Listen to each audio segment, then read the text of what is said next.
Lumabas na hindi pa katagalan, dumating si Tangmong at ang kanyang 3 alagad sa bansang ito. Ngunit kakaiba ang kilos ng emperador doon. Araw-araw lang siyang umiinom at nagsasaya at hindi ginagampanan ang tungkulin bilang pinuno.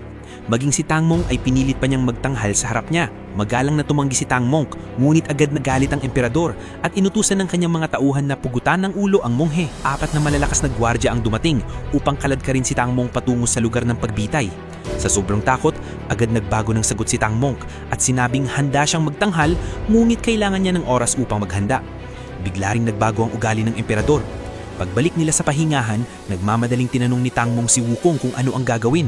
Sinabi ni Wukong na mayroon siyang mahiwagang kasangkapan. Kapag ikinabit ito kay Tangmong, anumang gawin ni Wukong ay gagayahin ng monghe. Wala nang ibang pagpipilian si Tangmong kundi pumayag. Ngunit ang hindi niya inaasahan, ginamit ni Wukong ang pagkakataon upang ipasampal kay Tangmong ang emperador sa muka at sinampal pa ulit ito. Natigilan ng lahat sa nangyari. Ngunit matagal nang napansin ni Wukong na demonyo ang emperador at gusto lang niyang biruin ng kaunti si Tangmong. Pagkatapos, biglang nag-teleport si Wukong sa harap ng emperador at nagsimula silang magsampalan hanggang hindi na nakatis ang emperador at ibinunyag ang kanyang tunay na anyo.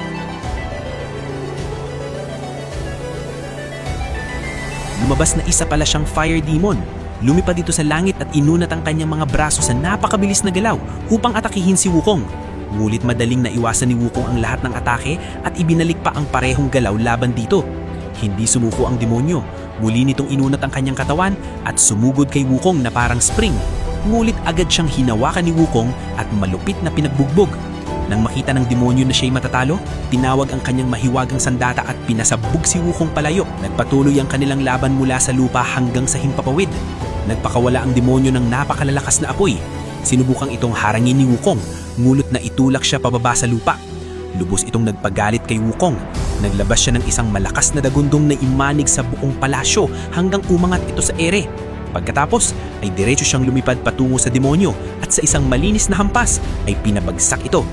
Sa sandaling iyon, napagtanto ng lahat ang katotohanan. Ang tunay na emperador ay matagal nang ikinulong sa ilalim ng lupa.